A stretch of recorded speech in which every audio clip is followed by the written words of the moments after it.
Trishul News.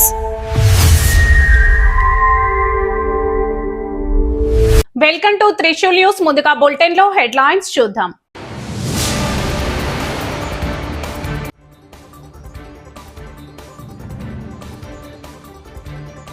Voter జాబితా సవరణపై BJP కార్యశాల.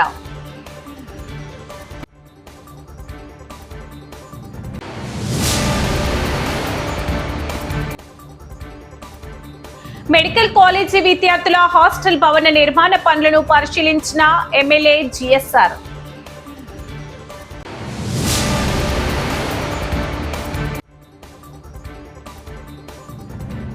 Dhone పట్టణంలోని వైఎస్ఆర్సీపీ నాయకులు అరెస్ట్.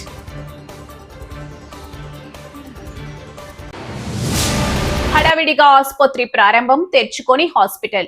బీజేపీ రాష్ట్ర కార్యవర్గ సభ్యులు పరకాల కంటెస్టెడ్ ఎమ్మెల్యే డాక్టర్ పగడాల కాళీప్రసాదరావు ఓటరు జాబితా ప్రత్యేక సమగ్ర సార్ రెండో దశ కార్యక్రమంలో భాగంగా సోమవారం పరకాల బీజేపీ పట్టణ అధ్యక్షుడు గాజుల నిరంజన్ ఆధ్వర్యంలో పరకాల నియోజకవర్గ బీజేపీ అసెంబ్లీ కార్యశాల నిర్వహించారు. ఈ కార్యక్రమానికి బీజేపీ రాష్ట్ర కార్యవర్గ సభ్యులు పరకాల కంటెస్టెడ్ ఎమ్మెల్యే డాక్టర్ పగడాల కాళీప్రసాదరావు, సర్ హన్మకొండ జిల్లా ప్రముఖ్ రావు, అమరేందర్ రెడ్డి, రాష్ట్ర నాయకులు సిరంగి సంతోష్ కుమార్ ముఖ్య అతిథులుగా హాజరయ్యారు. ఈ సందర్భంగా డాక్టర్ కాళీప్రసాదరావు మాట్లాడుతూ దేశ రాష్ట్ర అభివృద్ధి బీజేపీతోనే సాధ్యమని, రాబోయేది బీజేపీ ప్రభుత్వమేనని అన్నారు. కార్యక్రమంలో బీజేపీ హనుమకొండ జిల్లా ప్రధాన కార్యదర్శులు ఆర్పి జయంతిలాల్, దేవునూరి మేఘనాథ్, పరకాల కౌన్సిలర్లు బెజ్జంకి పూర్ణాచారి, ఆకుల లావణ్య శ్రీధర్, మండల అధ్యక్షులు కాసగాని రాజ్ కుమార్, ఉప్పుగల శ్రీకాంత్ రెడ్డి, వేల్పుల రాజ్ కుమార్, పరకాల మాజీ చైర్పర్సన్ మార్తా రాజభద్రయ్య, నాగారం మాజీ సర్పంచ్ బాబన్న, ఓబీసీ జిల్లా అధికార ప్రతినిధి ఉడత చిరంజీవి, ఓబీసీ జిల్లా ప్రధాన కార్యదర్శి తక్కలపల్లి కిరణ్, పరకాల పట్టణ అధ్యక్షులు మెడదొడ్డి నరేష్, దంచునాదుల సత్యనారాయణ, ఓబీసీ పరకాల పట్టణ అధ్యక్ష ప్రధాన కార్యదర్శులు పైండ్ల రంజిత్, గుడిగంటి రఘుపతి గౌడ్, ఓబీసీ మాజీ ఉపాధ్యక్షులు బాసాని సోమరాజు, ఎస్సీ మోర్చా జిల్లా ప్రధాన కార్యదర్శి మామునూరు శ్రీనివాస్, ఆత్మకూరు మాజీ అధ్యక్షులు ఇర్సాల సదానందం, సోషల్ మీడియా కన్వీనర్ మెంతుల సురేష్ పాల్గొన్నారు.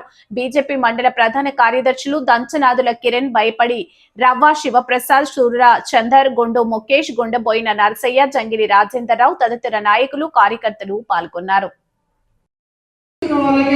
ముఖ్యమంత్రి గారు ఉద్బోధన చేసిపోయింది. ఒకవేళ ఇంకా నియోజకవర్గ స్థాయిలో కానీ రాష్ట్ర స్థాయిలో కానీ ప్రజలకు ఒక సందేశం ఇవ్వాలంటే అందరూ రావాలి. ముఖ్యంగా ఒక స్థాయి లోపల, ఒక ప్రాంతం లోపల ఒక ముఖ్యమైన ఆసుపత్రి లాంటిది ఓపెన్ చేస్తున్నామంటే ప్రతి ఒక్కరు కూడా ఆహ్వానించాలి. ఇక్కడ స్థానికంగా ఎంతోమంది ఉన్నారు, డాక్టర్లు ఉన్నారు, ముఖ్యమైన వాళ్ళు ఉన్నారు. ఎవరిని కూడా పిలవకుండా వాళ్ళకు వాళ్ళు వచ్చేసి గుట్టు చప్పుడు కాకుండా ఓపెనింగ్ చేసుకొని పోయిందంటే దొంగతనం చేసుకుంటున్నా. వాస్తవంగా వాళ్ళు ఓపెన్ చేసిన లోపల వాస్తవం లేదా? ముందు డోర్కు రిబ్బన్ కట్ చేసి వెళ్ళిపోతే లోపల ఏమున్నదనే విషయం బయటికి రావద్దని ఎవరికి పిలవలేదా? రాష్ట్ర ప్రభుత్వం యొక్క పనితీరు ప్రతి ఒక్కటి అట్లే ఉన్నది అనేదానికి నిదర్శనం ఇంకొకటి ఏంటిది? కళ్యాణ లక్ష్మి పేరు మీద, కులం బంగారం పేరు మీద ఇవ్వకుండా హైకోర్టు ఏదో చెప్పిందని చెప్పడం. అంటే ఇవ్వలేని వాగ్దానాలు ఇచ్చి దానికి మధ్యలో కూడా కోర్టును చూపించి నువ్వు కనుక ఇవ్వదలుచుకుంటే కోర్టు వద్దు అంటే నువ్వు ఒప్పుకుంటావా? నిజంగా ప్రజలకు న్యాయం జరిగేది, ప్రజలకు నేను ఒప్పుకున్నా ఇవ్వాలి అని అనుకుంటే ప్రభుత్వం ఇవ్వకుండా ఊరుకుంటుందా? ఈ ముఖ్యమంత్రి రేవంత్ రెడ్డి గారు ఇవ్వకుండా ఊరుకుంటాడా? అంటే కేవలం ఇప్పుడే కనుక అన్ని చేస్తే రేపు రాబోయే ఎలక్షన్స్ లోపల ఓట్లు అనుకుందని చెప్పడానికి ఏం లేదు. కాబట్టి కొంత నాంతాం బియ్యం పొయ్యి మీద వేసే ముందర కొంచెం నానబెట్టేట్టుగా ముచ్చట నానబెడితే ఆ తర్వాత విషయాలు అప్పుడు ఇంకా మంచిగా చెప్పుకుంటే ఏమన్నా ఓట్లు పడితే మళ్ళీ అధికారంలోకి వస్తే అని చెప్పి ఆలోచించి ముందైతే డబ్బులు దండుకుందామని చెప్పేసి డబ్బులు కూడా పెట్టుకుంటున్నారు. రేపు రాబోయే కాలంలో కూడా ఎలక్షన్ లోపల ఓట్లు కొనేటప్పుడు. అంతే తప్ప ప్రజలకు న్యాయం జరిగే పని ఏ ఒక్కటి కూడా చేస్తలేరు. ఆ సర్కారు భూమి మీద ఆయనోడు చేసిండు, ఈ సర్కారు భూమి మీద ఈయనోడు చేస్తుండు. అంటే వచ్చిన వాళ్ళు చేసేది ఎందుకు? ఎందుకంటే రియంబర్స్మెంట్కు 1 year 2 years అవుతుంది, కానీ వాళ్ళకు ఇయర్లీ మరియు డైలీ బేస్ ఖర్చులు ఉంటాయి కదా. ఆ టీచింగ్ స్టాఫ్ డబ్బులు ఇవ్వాల్సి ఉంటుంది, కరెంటు బిల్ ఉంటుంది, ఎన్నో ఖర్చులు ఉంటాయి. దీని విషయంలో కూడా హైకోర్టు కూడా రాష్ట్ర ప్రభుత్వాన్ని ముట్టికేయాల్సింది. మీరు డబ్బులు ఇయ్యరు, విద్యార్థులు డబ్బులు ఇయ్యరు, మరి యాజమాన్యం ఎక్కడ తెచ్చుకోవాలని వాళ్ళు అంటున్నారు. వెంటనే మొన్న హైకోర్టు గౌరవ ముఖ్యమంత్రి గారికి చీఫ్ సెక్రటరీ గారు కూడా అక్షింతలేసింది. మీరు కట్టకుండా మాత్రం మీ సంగతి చెప్తాను. హైకోర్టు అంత తీవ్రమైన మాటలు ఎప్పుడు అనదు. 2000 కోట్లు వేస్తా అని ఆదరాబాదరా అన్నాడు. 2000 కోట్లు కాదు, 2 కోట్లు కూడా వేయలేదు. విద్యార్థుల జీవితాలతో చెలగాటమాడుతున్న ఈ రాష్ట్ర ప్రభుత్వానికి బుద్ధి చెప్పాలని మా గౌరవనీయులు అధ్యక్షుడు రామచంద్ర గారు ఈరోజు నిర్వహిస్తున్నారు. ఆ దీక్షకు మద్దతుగా జిల్లా నుంచి వివిధ మార్గాలలో మేము అక్కడ రేపు వెళ్తున్నాం. మేము రేపు వెళ్తున్నాం రాణి జిల్లా ఉంటుంది కార్యకర్తలు. సో ఈ పత్రికా సమావేశం నుంచి నేను రాష్ట్ర ప్రభుత్వాన్ని కానీ రేవంత్ రెడ్డి గారిని కోరుతున్నా, అయ్యా మీరు వచ్చి దాదాపు 3 సంవత్సరాలు గడుస్తుంది, ఒక్కటంటే ఒక హామీ నిలవర్చకుండా నిహార దీక్ష ఈరోజు స్టార్ట్ చేస్తుంది. మీ అందరికీ తెలుసు. బయట చేద్దామంటే రాష్ట్ర ప్రభుత్వం అనుమతించకపోవడంతో మా పార్టీ ఆఫీస్లో ఒకటే ఈరోజు వారు నిరాదీక్ష స్టార్ట్ చేశారు. దేనికయ్యా నిరాదీక్ష అని మీరు అడుగుతుంటే, గత 10 ఏళ్ళు కానీ ఈయన వచ్చి దాదాపు 3 సంవత్సరాలు గడుస్తుంది. ఫీజు రియంబర్స్మెంట్ బకాయిలు దాదాపు 12,000 పైచిలకు కోట్ల రూపాయలు వివిధ కాలేజీ యాజమాన్యాలకు బకాయి ఉన్నాయి. అది ఇంజనీరింగ్ కాలేజ్ అనుకోండి, డిగ్రీ కాలేజ్ అనుకోండి, మెడికల్ కాలేజ్ అనుకోండి, ఇంటర్మీడియట్ అనుకోండి, నర్సింగ్ కాలేజ్. ఇది కుప్పలుగా గుట్టల్లాగా పేరుకపోతున్న బకాయిలను చెల్లించమంటే అది చెల్లించలేకపోతున్నారు. కొత్త విషయం ఏంటంటే, ఈ ఫీజు రియంబర్స్మెంట్ అనే స్కీము వాళ్ళ ముఖ్యమంత్రి కీర్తిశేషులు గౌరవనీయులు రాజశేఖర్ గారు తీసుకొచ్చిన స్కీమ్ అయింది. దీనివల్ల ఏమవుతుందంటే, యాజమాన్యాలు కూడా ఫీజు చెల్లించబోయేసరికి ఆయా కోర్సుల్లో ఉత్తీర్ణత పొందిన విద్యార్థులకు సర్టిఫికెట్ ఇవ్వకుండా ఆ యాజమాన్యాలు వాళ్ళకి సర్టిఫికేట్ ఇవ్వడానికి వాళ్ళు ఇంకా హయ్యర్ స్టడీస్ పోవడానికి నానా కష్టాలు పడుతున్నారు. ఇప్పుడు బీఎస్సీ చేయాలి, ఎంఎస్సీ చేయాలి, ఎంఎస్సీ అంటే ఇంకో చేయాలి, ఎంబీబీ చేయాలి, ఎండీ చేయాలి. ఆ సర్టిఫికేట్ వల్ల జాబ్స్ కూడా వాళ్ళకి ఆగిపోతుంది. ఇంజనీరింగ్ కంప్లీట్ చేసుకొని మన స్టేట్ సీట్లో పోవచ్చు కదా. సో ఈ విధంగా యాజమాన్యాలు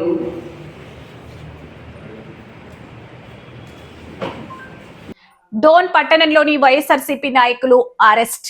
డోన్ పట్టణంలో డీఎస్పీ శ్రీనివాస్, సిఐ ఇంతియాజ్ బాషా, ఎస్ఐ నాగరాజు ఆధ్వర్యంలో పోలీస్ స్టేషన్ విలేకరుల సమావేశం నిర్వహించారు. ఈ సందర్భంగా డీఎస్పీ, సిఐ, ఎస్ఐలు మాట్లాడుతూ నూతనంగా నిర్మించిన ఎంపీడీఓ కార్యాలయాన్ని ఆదివారం రోజున ఎంపీపీ రేగటి రాజశేఖర రెడ్డి ఆధ్వర్యంలో జిల్లా పరిషత్ చైర్మన్ ఎర్రబోతుల పాపిరెడ్డి చేతుల మీదుగా అనధికారికంగా ప్రారంభించారని, ప్రోటోకాల్ ప్రకారం నిర్వహించకుండా ప్రారంభించారని, ఎంపీడీఓ ఇచ్చిన ఫిర్యాదు మేరకు కేసు నమోదు చేసి 14 మందిని అదుపులోకి తీసుకోవడం జరిగిందని, ఇంకా కొందరిని అదుపులోకి తీసుకోవాలని డీఎస్పీ శ్రీనివాసులు విలేకరుల సమావేశంలో తెలిపారు. వీరిని కోర్టులో హాజరుపరచబోతున్నామని తెలిపారు. కేసు నమోదైన వారిలో కొందరు కొద్ది రోజుల క్రితం మాజీ municipal commissioner Prasad Goud transfer విషయంలో అక్రమంగా మున్సిపల్ కార్యాలయంలో వైఎస్ఆర్ పార్టీ నాయకులు స్వీట్లు పంచుకొని ఉద్యోగులు విధులకు విఘాతం కలిగించడం జరిగింది. పర్మిషన్ లేకుండా ర్యాలీలు నిర్వహించడం, సోషల్ మీడియాలో ప్రజలకు తప్పుడు సంకేతాలను తీసుకెళ్లడం వంటివి చేపడితే వారిపై కేసులు నమోదు చేయడం జరుగుతుందని హెచ్చరించారు.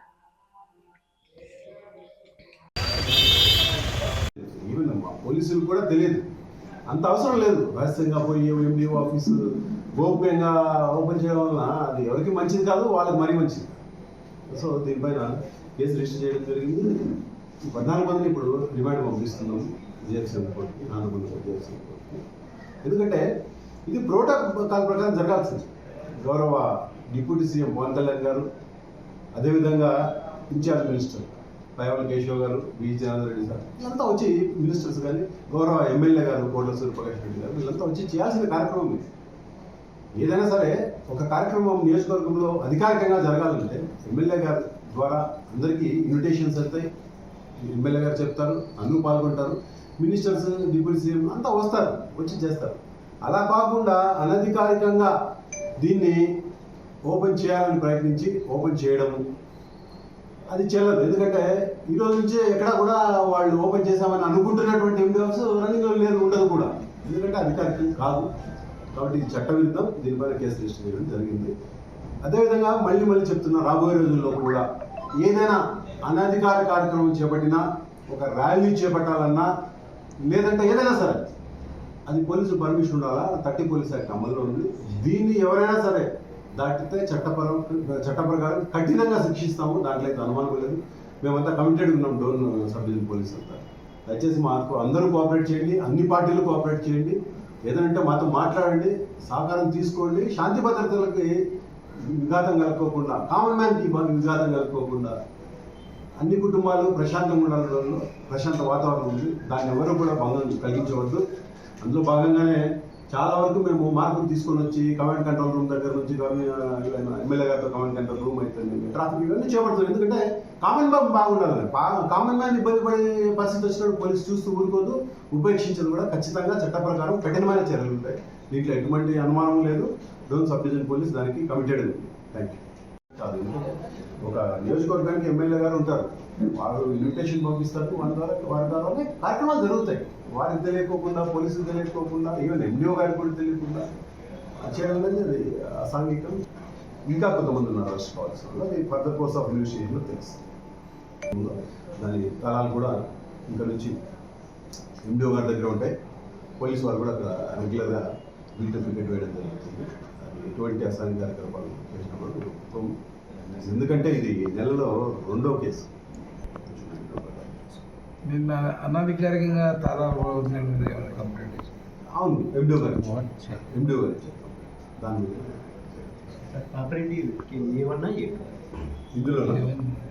ఇందులో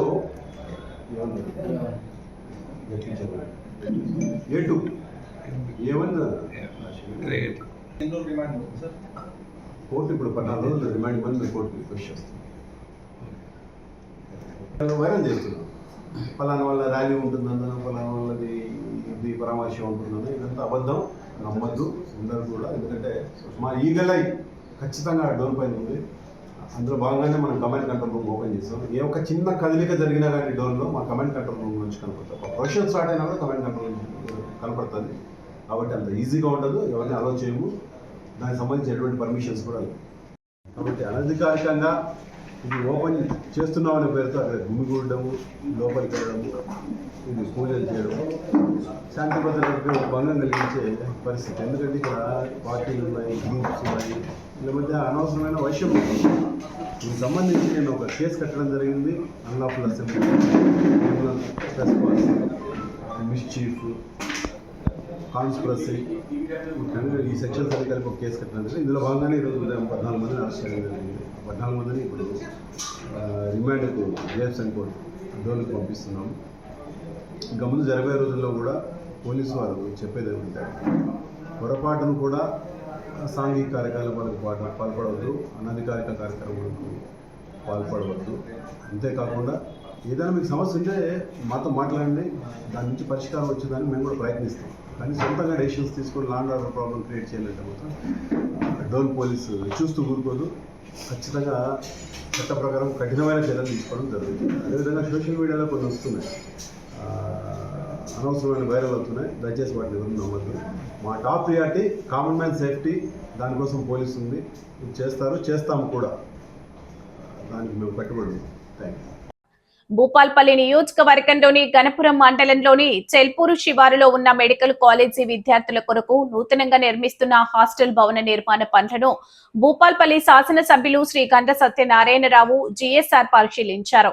ఈ సందర్భంగా ఎమ్మెల్యే నిర్మాణంలో ఉన్న ప్రతి గదిని సందర్శిస్తూ పనుల పురోగతిని స్వయంగా పరిశీలించారు. అనంతరం ఎమ్మెల్యే మాట్లాడుతూ హాస్టల్ నిర్మాణ పనులను వేగవంతం చేసి సెప్టెంబర్ మొదటి వారంలోగా పూర్తి చేసి విద్యార్థులకు అందుబాటులోకి తీసుకురావాలని సంబంధిత శాఖ అధికారులు కాంట్రాక్టర్లకు సూచించారు. ఈ కార్యక్రమంలో సంబంధిత శాఖ అధికారులు Bhupalpally municipal chairman Shri Burra Komaraiah Goud, vice chairman Shri Ambala Srinivas, medical college ప్రొఫెసర్లు తదితరులు పాల్గొన్నారు.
నిజామాబాద్ జిల్లా భీమ్గల్ మండల కేంద్రంలో పురాతన దేవాలయానికి సంబంధించిన భూమి కబ్జాకు గురైందనే ఆరోపణలు కలకలం రేపుతున్నాయి.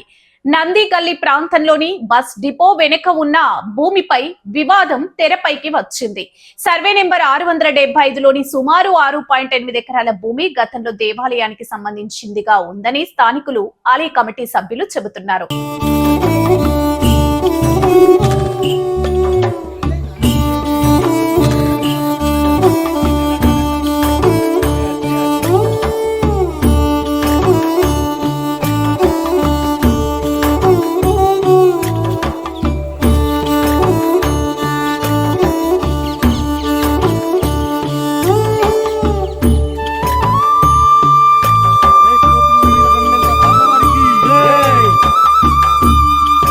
అయితే ప్రస్తుతం ఆ భూమి పరిస్థితి ఏంటి?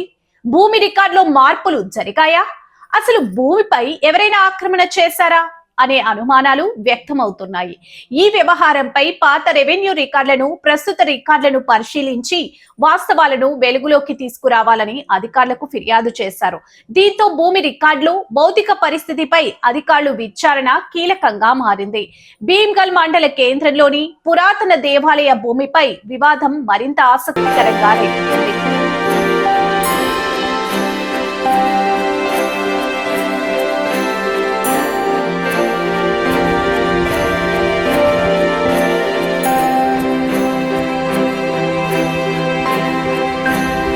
నందిగల్లి ప్రాంతంలోని బస్ డిపో వెనుక ఉన్న సర్వే నెంబర్ 675లో సుమారు 6.8 ఎకరాల భూమి ఉందని తెలుస్తుంది. ఈ భూమి దేవాలయానికి సంబంధించిందిగా పాత రికార్డులో ఉందని స్థానికులు, ఆలయ కమిటీ సభ్యులు పేర్కొంటున్నారు. అయితే కాలక్రమంలో ఈ భూమి పరిస్థితిలో మార్పులు వచ్చాయనే ఆరోపణలు వినిపిస్తున్నాయి. దేవాలయానికి సంబంధించిన భూమి క్రమంగా ఆక్రమణకు గురైందా?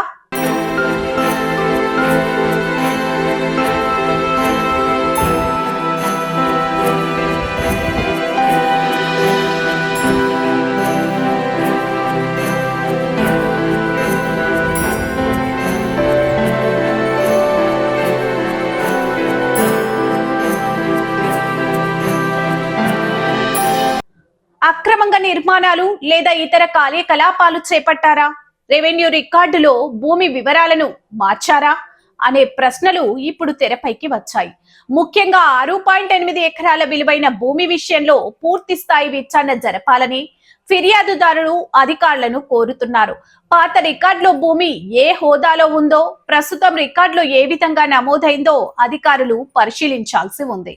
అదేవిధంగా భూమిని అధికారులు క్షేత్రస్థాయిలో పరిశీలించి రికార్డులో ఉన్న విస్తీర్ణం, వాస్తవంగా అక్కడున్న భూమి పరిస్థితి, ఎవరైనా ఆక్రమణలో ఉన్నారా అనే అంశాలను నిర్ధారించాల్సిన అవసరం ఉంది.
నమస్కారం, నా పేరు శ్రీనివాస్.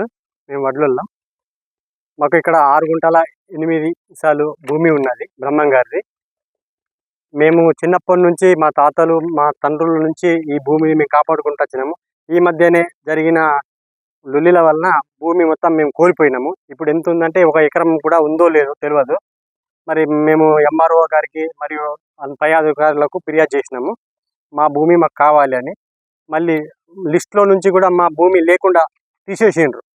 ఎంఆర్ఓ ఆఫీస్ నుంచా మరి ఎక్కడి నుంచో తీసేసిండ్రు. ఇప్పుడు మళ్ళీ చేర్చి మా భూమి మాకు ఇవ్వాలని మేము కోరుకుంటున్నాం. ఒకటి ఇది దాదాపు నేను చిన్నగా ఉన్నప్పటి నుంచి చూస్తూ వస్తున్నా. ఈ మెట్లు వట్టి మెట్లు ఉండే, అవిటిని ఉపయోగించి ఆ లోపల పోయేటందుకు కూడా చిన్న దారం ఉండే, పక్క మీద వండి పోవాల. అటువంటి దాన్ని కొన్ని చందాలు వేసి మేము నిలబడి ఆ రాళ్ళు తీసేపించి అక్కడ మైదానం చేసినాం. ఈ భూమిని అప్పటి నుంచే పైరవికి అప్పుడున్న ఎంఆర్ఓ దగ్గర కూడా పోయినాం. పోయితే ఇది పట్ట ఏరాలంటే కొన్ని మన పేరు ఉన్నారు కదా, కులం మర్చిపోయారు అని అనుకొని ఊకున్నాం. ఎడిపోతుంది ఈ జాగా సాఫ్ చేసిన మొదలే పక్క కాపులది కడుపు మండే దీని మీద తాపకింత జరిగేస్తున్నాం. ఇంత కబ్జా చేద్దాం దాని కొరకు.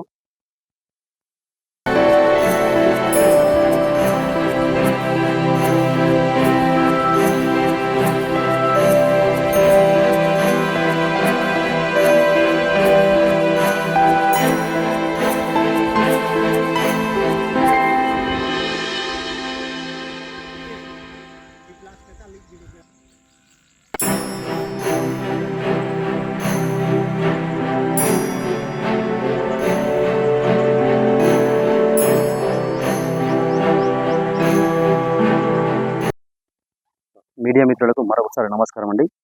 నేను 3వ వార్డు వాసిని. గత 200 సంవత్సరాలుగా ఆలయ చరిత్ర కలిగిన వీరబ్రహ్మేంద్ర స్వామి ఆలయం 2000 సంవత్సరం నుంచి 2017 వరకు రికార్డుల్లో ఉంది. 2017 తర్వాత రికార్డుల నుంచి తొలగించబడింది. ఇది ఎవరి హయాంలో జరిగిందో మాకు దీని గురించి చాలాసార్లు మేము ఎంఆర్ఓ కానీ అధికారులకు కంప్లైంట్ చేయడం జరిగింది. ఇక్కడ పడంగల్లో కూడా మా రికార్డులు చూపిస్తుంది 2012 నుంచి 2017 వరకు రికార్డులో ఉంది. తర్వాత 2017 తర్వాత రికార్డుల నుంచి తొలగించబడింది. దీన్ని తక్షణమే పై అధికారులు దీనిపైన యాక్షన్ తీసుకొని మా భూమిని హద్దులు చూపించాల్సిందే కోరుచున్నాం.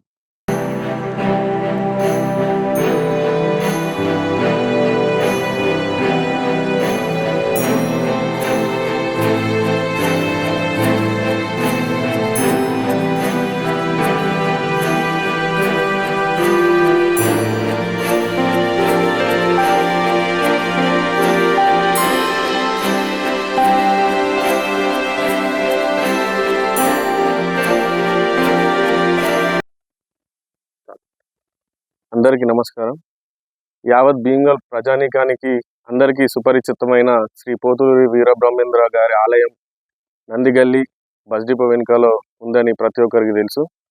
అయితే ఈ భూమి, దీనికి సంబంధించిన భూమి 6.8 ఎకరాలుగా గత రికార్డులలో చేతితో రాసిన రికార్డులతో పాటు డిజిటల్ వ్యవస్థ వచ్చిన తర్వాత సిస్టంలో కూడా 6.8 చెరాయి భూమి బ్రహ్మంగారి దేవాలయం పేరు మీద రికార్డు చేయబడింది.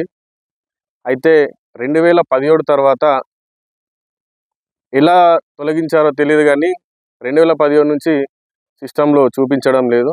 675 సర్వే నంబరు పూర్తిగా తొలగించబడింది. అయితే ఇది ఎవరు అధికారంలో ఉన్నప్పుడు తొలగించబడింది, ఎవరి అనుమతితో తొలగించబడిందో అధికారులు నాయకులు దీనిపై దృష్టి సారించి వారిపై చర్యలు తీసుకొని మాకు సంబంధించిన భూమి మాకు సర్వేయర్తోని సర్వే చేయించి హద్దులు చూపిస్తారని ఈ మీడియా ముఖంగా మా యొక్క విన్నవించుకుంటున్నాము. అదేవిధంగా ఈ భూమి కబ్జాకు గురవుతుంది. దీనిపై కూడా పూర్తి సర్వే నిర్వహించి మాకు న్యాయం చేయాలని మనవి చేసుకుంటున్నాం. నంద్యాల జిల్లా వెంకటేశ్వర స్వామి దేవస్థానంలో నూతనంగా కట్టించిన యజ్ఞశాల నందు సెప్టెంబర్ 2వ తేదీన చండీ హోమం డోన్ పట్టణంలో వెంకటేశ్వర స్వామి దేవస్థానం ఆలయ చైర్మన్ పాతాళం సుబ్బారావు, అర్చకులు శ్రీకాంత్ శర్మ, శ్రీనివాసరావు వారి ఆధ్వర్యంలో వారణాసి నగరానికి చెందిన సోమయాజులు వారి పర్యవేక్షణలో వెంకటేశ్వర స్వామి దేవస్థానంలో ప్రసన్న మండపం వేదికగా నూతనంగా నిర్వహించిన యజ్ఞశాలలో చండీ హోమం సెప్టెంబర్ 2వ తేదీన నిర్వహిస్తున్నట్లు తెలిపారు. ఈ కార్యక్రమానికి భక్తులందరూ చండీ హోమంలో పాల్గొని విజయవంతం చేయవలసిందిగా కోరారు. ఈ సందర్భంగా హోమంలో పాల్గొన్న భక్తులందరికీ ప్రసాదాలు ఉంటాయని అన్నారు. ఈ కార్యక్రమంలో ఆలయ చైర్మన్ పాతాళం సుబ్బారావు, ఆలయ ప్రధాన అర్చకులు శ్రీకాంత్ శర్మ, శ్రీనివాసరావు పాల్గొన్నారు.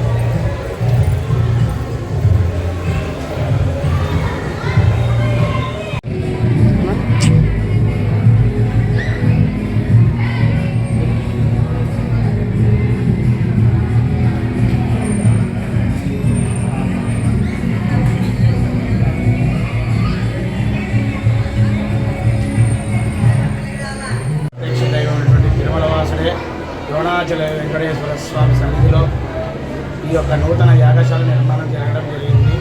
దాదాపు 6 లక్షలు ఖర్చు పెట్టి మన ఆలయ వ్యవస్థాపకులు నిర్మించడం జరిగింది. ప్రతి సంవత్సరం మార్చిలో పాల్గొన భగవల షష్ఠిని 3 రోజుల పాటు జరిగే బ్రహ్మోత్సవాలు ఈ కార్యక్రమాలన్నీ బ్రహ్మోత్సవాలు నిర్వహించాలని ఈ యాగశాల నిర్మాణం చేపట్టడం జరిగింది. అందులో భాగంగా దీని యొక్క ప్రారంభోత్సవం రేపు సెప్టెంబర్ 2వ తారీఖు మహాచండీ యాగాన్ని నిర్వహించడానికి తలపెట్టడం జరిగింది. ఇందులో పెద్ద ఎత్తున పీఠాధిపతులతో పాటు టీటీడీ ధార్మిక విశ్వ హిందూ పరిషత్ సభ్యులతో పాటు మరియు డాక్టర్ సోమయాజులు వారణాసి ఉన్నటువంటి వారి ప్రత్యక్ష పర్యవేక్షణ సమక్షంలో ఆలయ ధర్మకర్త ఆలయ అర్చకుల సమక్షంలో ఈ కార్యక్రమాన్ని అత్యంత వైభవంగా నిర్వహించాలని, ఈ చండీ యాగం నిర్వహించాలని జరుగుతుంది. ఆ రోజు యాగశాల కూడా ప్రారంభోత్సవం కూడా జరుగుతుంది. వచ్చిన వాళ్ళకి ధార్మిక సదస్సు, ప్రవచనాలు లాంటి కార్యక్రమాలన్నీ కూడా ఉంటాయి. కాబట్టి అందరూ కూడా యజ్ఞ ప్రసాదంతో పాటు ఆ రోజు పాల్గొన్న వాళ్ళకందరూ కూడా అన్నప్రసాదాలు ఏర్పాటు చేయడం జరిగింది దేవస్థానం అధ్యక్షుడు వాళ్ళు. కాబట్టి ఈ కార్యక్రమంలో ప్రజలంతా కూడా భక్తులంతా పెద్దల సంఖ్యలో పాల్గొని ఆ యొక్క వెంకటేశ్వర స్వామి, ఆ యొక్క అమ్మవారి యొక్క ఆశీస్సులు పొందాలని కోరుకుంటూ ఓం శ్రీ లక్ష్మీ వెంకటేశ్వర స్వామి నమః. వెంకటేశ్వర స్వామి దేవస్థానంలో మీరు చూస్తున్న ఈ యాగశాల కొత్తగా నిర్మించాము. సుమారు 6 లక్షల రూపాయలు ఖర్చు పెట్టి నిర్మించాము. ఈ యాగశాలలో సెప్టెంబర్ 2వ తారీఖు బుధవారం రోజు ఉదయం 9 గంటల నుంచి చండీ హోమం జరగబోతుంది. చండీ హోమం డాక్టర్ సోమయాజులు గారు కాశీలో ఉంటారు. వారే ఈ యాగాన్ని నిర్వహిస్తున్నారు. ఇది యాక్చువల్గా యాగశాల అనేది ఒక కాజు మాత్రమే, కానీ యాక్చువల్గా ఇది ధార్మిక సదస్సు, ధార్మిక సంస్థ కాబట్టి చాలామంది ఈ సదస్సుకు వస్తున్నారు. మెయిన్లీ టీటీడీ వాళ్ళు, తర్వాత విశ్వ హిందూ పరిషత్ వాళ్ళు కూడా దీంట్లో పాల్గొంటున్నారు. వాళ్ళ 2-3 స్వాములు కూడా ప్రత్యేకంగా దీనికోసం ఆహ్వానించాము. ఆ స్వాములు కూడా వస్తున్నారు. భక్తులందరినీ మేము కోరుకునేది ఏమిటంటే యాగశాల ఓపెనింగ్కి వచ్చి మన ధార్మిక సదస్సులో పాల్గొని మహానుభావులు చెప్పే ప్రవచనాలు విని తర్వాత సుమారు 9:30కి యాగం మొదలవుతుంది. 9:30 నుంచి 1:30 దాకా యాగం జరుగుతుంది. 9:30 నుంచి మొదలైన తర్వాత ఇక్కడ సదస్సు కూడా అప్పుడే బిగిన్ చేస్తాము. బిగిన్ చేసి సుమారు 1:30కి సదస్సు కూడా పూర్తయిపోతుంది. అందరికీ ప్రసాదాలు ఏర్పాటు చేశాము. యజ్ఞ ప్రసాదము స్వీకరించవచ్చు, తర్వాత అన్న ప్రసాదాలు స్వీకరించవచ్చు. అందరూ భక్తులు పాల్గొని ఈ కార్యక్రమానికి విజయం చేయవలసిందిగా ప్రార్థిస్తున్నాను. జిల్లా వైద్య ఆరోగ్య శాఖ అధికారి కార్యాలయం కామారెడ్డి 25/8/2026 నుంచి 8/9/2026 వరకు కంటిదాన పక్షోత్సవాల్లో భాగంగా ఈ రోజు ఘనంగా అవగాహన ర్యాలీ, మరణ అనంతరం కంటిదానం మరొకరి జీవితంలో వెలుగును నింపే మహోన్నత సేవ. కామారెడ్డి ఆగస్టు 25/2026 కంటిదానం పట్ల ప్రజలు అవగాహన పెంపొందించి కంటి చూపు కోల్పోయిన వారికి కార్నియా మార్పిడి ద్వారా చూపును అందించేందుకు ప్రజలను ప్రోత్సహించాలనే ఉద్దేశంతో కంటిదాన పక్షోత్సవాలు నిర్వహిస్తున్నట్లు కామారెడ్డి జిల్లా వైద్య ఆరోగ్య శాఖ అధికారి డాక్టర్ జె వెంకటి తెలిపారు. కంటిదాన పక్షోత్సవాల్లో భాగంగా కామారెడ్డి ప్రభుత్వ జనరల్ హాస్పిటల్ నుండి కామారెడ్డి రైల్వే స్టేషన్ వరకు అవగాహన ర్యాలీ నిర్వహించారు.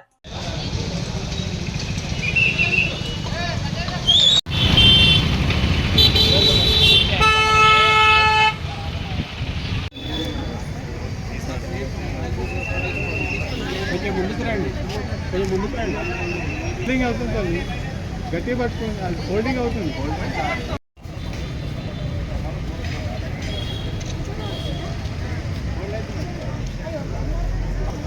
రివర్స్ అని రివర్స్ మూవ్ చేయండి.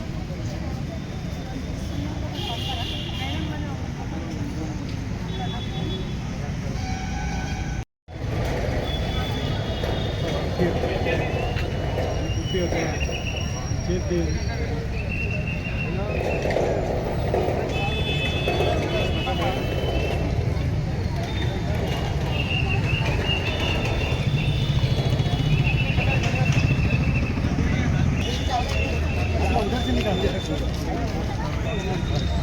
సార్ సూపర్వైజర్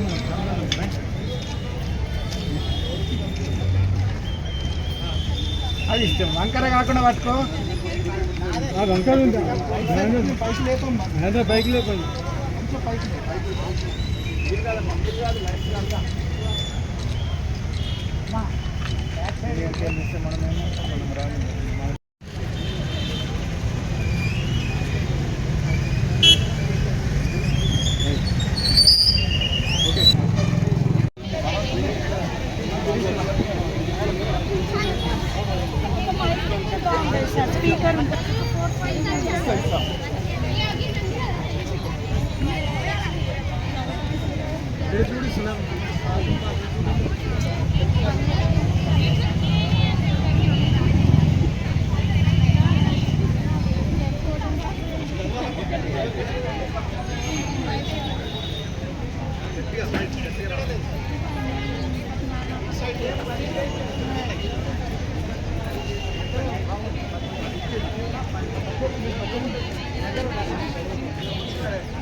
నేత్రదాన వారోత్సవాలు అనేవి జరుగుతూ ఉన్నాయి.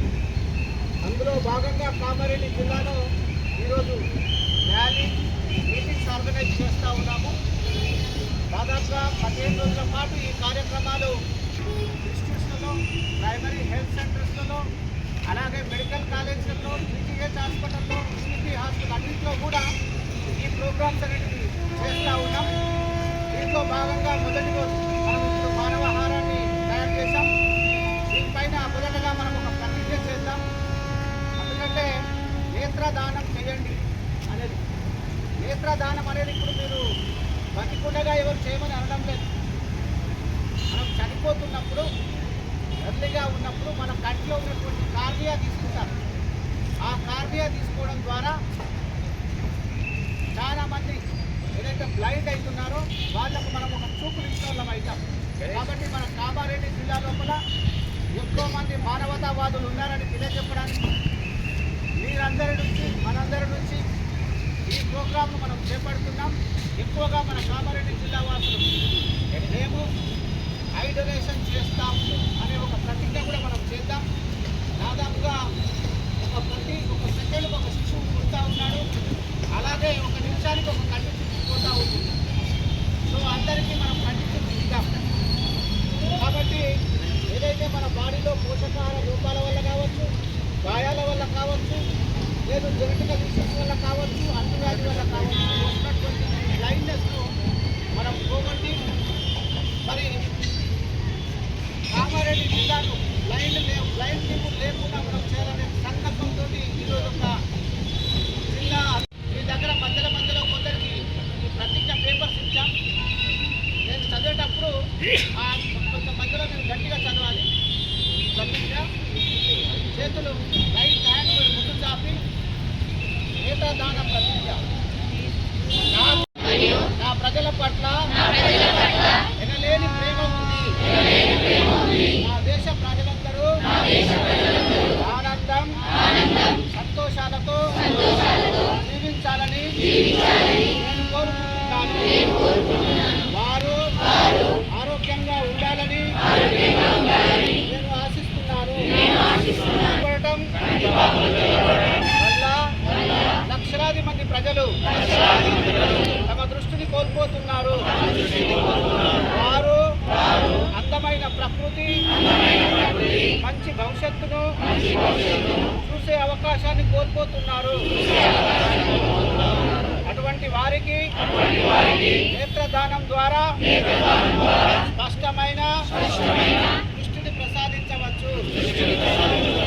ఈ పవిత్ర కార్యం కోసం నా మరణానంతరం నా నేత్రాలను దానం చేసి వారికి దృష్టిని ప్రసాదిస్తానని ప్రతిజ్ఞ చేస్తున్నాను. అలాగే నా పొరుగు వారికి, నా చుట్టూ ఉన్న తోటి భారతీయ పౌరులకు నేత్రదానం పట్ల అవగాహన కల్పిస్తాను. వారి జీవితాల్లో వెలుగులు నింపడం ద్వారా నా దేశానికి సేవ చేస్తానని ఈ కార్యక్రమం ద్వారా అమరజీవిగా నిలిచిపోతానని ప్రతిజ్ఞ చేస్తున్నాను. అవధీయుడు అని మీ పేరు చెప్పుకోండి. Thank you.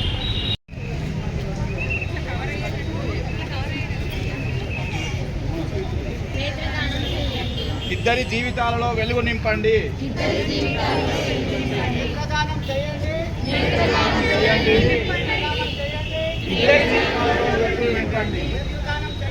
ఇద్దరి జీవితాలలో వెలుగు నింపండి. కళ్ళను కాల్చకండి, పూడ్చకండి, దానం చేయండి అనండి. కళ్ళను కాల్చకండి, పూడ్చకండి, కళ్ళను కాల్చకండి, పూడ్చకండి, దానం చేయండి.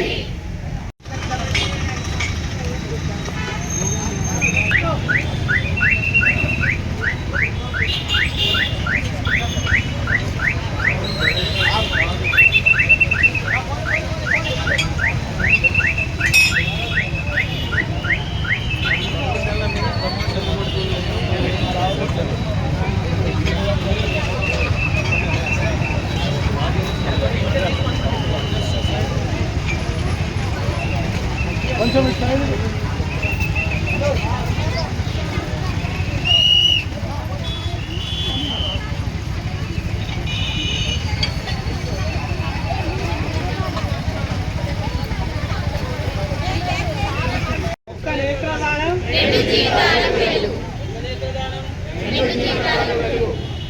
నేత్రదానం చేయడం మన బాధ్యత, చూపునివ్వడం మన మానవత్వం. నేత్రదానం చేయడం మన బాధ్యత, చూపునివ్వడం మన బాధ్యత. నేత్రదానం చేయడం మన బాధ్యత. నేత్రదానం చేయండి.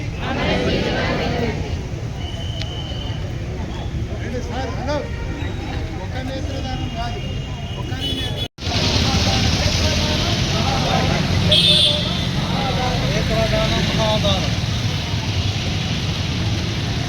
నేత్రదానం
నేత్రదానం నేత్రదానం నేత్రదానం.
हाँ